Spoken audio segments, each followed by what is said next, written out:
दोस्तों, आज की हमारी कहानी का शीर्षक है अनुभव की कंघी। रामधन नाम का एक पुराना व्यापारी था जो अपनी व्यापारी समझ के कारण दोनों हाथों से कमा रहा था। उसको कोई भी टक्कर नहीं दे सकता था। वह दूर दूर से अनाज लाकर उसे शहर में बेचता था। उसे बहुत सा लाभ होता था। वह अपनी इस कामयाबी से बहुत खुश था।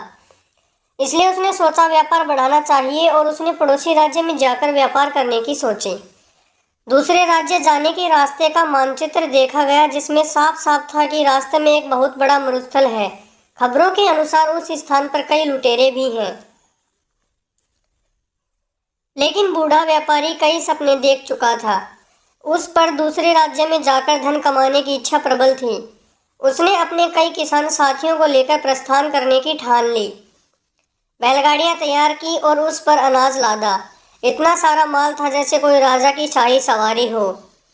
बूढ़े रामधन की टोली में कई लोग थे, जिसमें जवान युवक भी थे और वृद्ध अनुभवी लोग जो बरसों से रामधन के साथ काम कर रहे थे।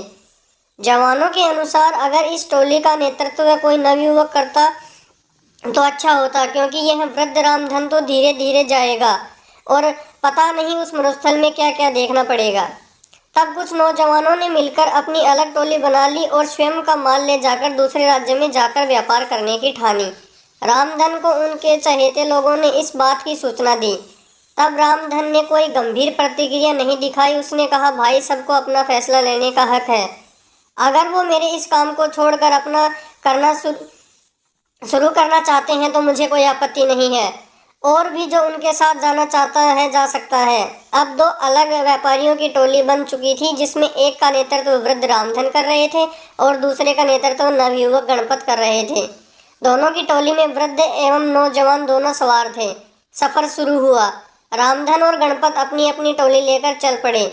थोड़ी दूर सब साथ साथ ही चल रहे थे कि जवानों की टोली तेजी से आगे निकल पड़ी और रामधन और उनके साथी पीछे रह गए।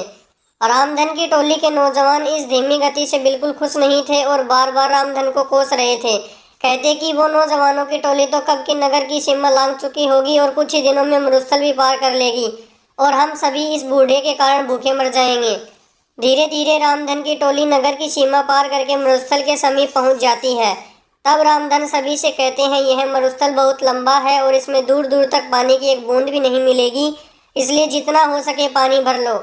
और सबसे अहम, यह मरुस्थल लुटेरे और डाकुओं से भरा हुआ है, इसलिए हमें यहाँ का सफ़र बिना रुके करना होगा।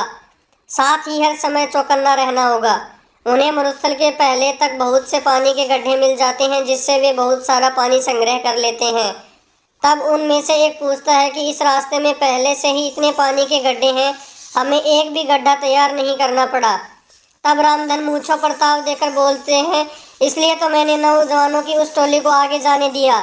यह सभी उन लोगों ने खुद के लिए तैयार किया होगा, जिसका लाभ हम सभी को मिल रहा है।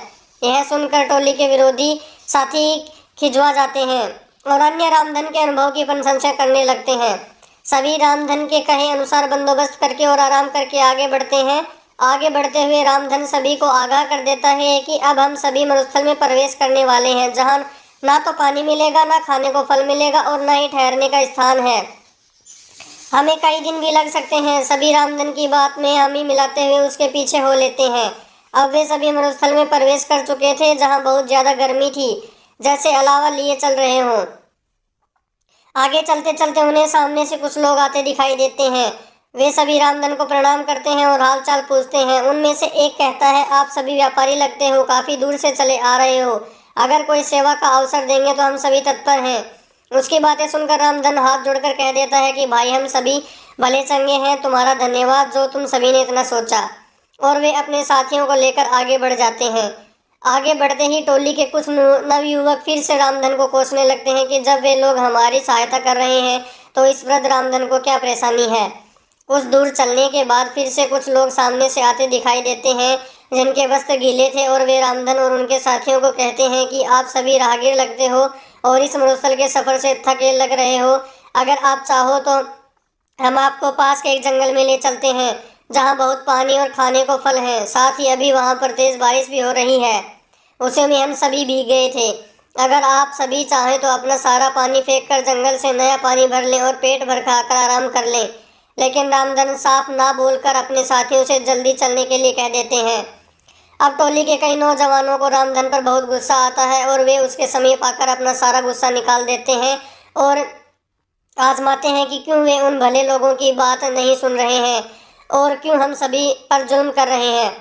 तब रामधन मुस्कुराते हुए कहते हैं कि वे सभी लुटेरे हैं और हमसे अपना पानी फिकवा कर हमें निसहाय करके लूट लेना चाहते हैं और हमें यहीं मरने छोड़ देना चाहते हैं।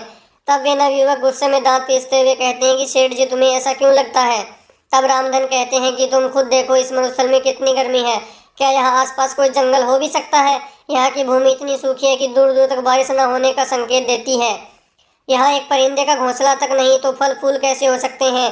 और जरा निगाह उठाकर ऊपर देखो, दूर दूर तक कोई बारिश के बादल नहीं है, ना ही हवा में बारिश की ठंडक है, ना ही गीली मिट्टी की खुशबू। तो कैसे उन लोगों की बातों पर यकीन किया जा सकता है। मेरी बात मानो, कुछ भी हो जाए अपना पानी मत फेंकना और ना ही कभी भी रुकना। कुछ दूर आगे चलने के बाद उन्हें रास्ते में कई नर कंकाल और टूटी फूटी बैलगाड़ी मिलती हैं। वे सभी कंकाल गणपत की टोली के लोगों के थे। उनमें से एक भी नहीं बच पाया था। उनकी ऐसी दशा देख सभी रोने लगते हैं क्योंकि वे उन्हीं के साथी थे। तब रामधन कहते हैं कि जरूर इन लोगों ने तुम्हारे जैसे इन लुटेरों को अपना साथी समझा होगा और इसका परिणाम यह हुआ। आज उन्हें अपने जीवन से हाथ धोना पड़ा। रामधन सभी को ढांढस बंधाते हुए कहते हैं, हम सभी को भी यहाँ से जल्दी निकलना होगा क्योंकि वे सभी लुटेरे अभी भी हमारे पीछे हैं। प्रार्थना करो कि हम सभी सही सलामत यहाँ से निकल जाएं। आज की हमारी कहानी की शिक्षा है, अनुभव की कंघी जब काम आती है, जब सर पर कोई बाल नहीं बचता, अर्थात अनुभव उम्र बीतने और जीवन जीने के बाद ही मिलता है। अनुभव कभी भी पूर्वजों की जागीर में नहीं मिलता। जैसे इस कहानी में नौजवानों में जोश तो बहुत था, लेकिन अनुभव की कंघी नहीं थी जो कि रामधन के पास थी, जिसका उसने सही समय पर इस्तेमाल किया और विपत्ति से सभी को निकाल कर ले गया। शिक्षा यही है कि किसी काम को करने के लिए जोश के साथ अनुभव होना भी अत्यंत आवश्यक है। दोस्तों, अगर आपको हमारे द्वारा बनाई गई कहानियाँ पसंद आती हैं तो प्लीज़ शेयर कीजिए और चैनल को सब्सक्राइब करना ना भूलें।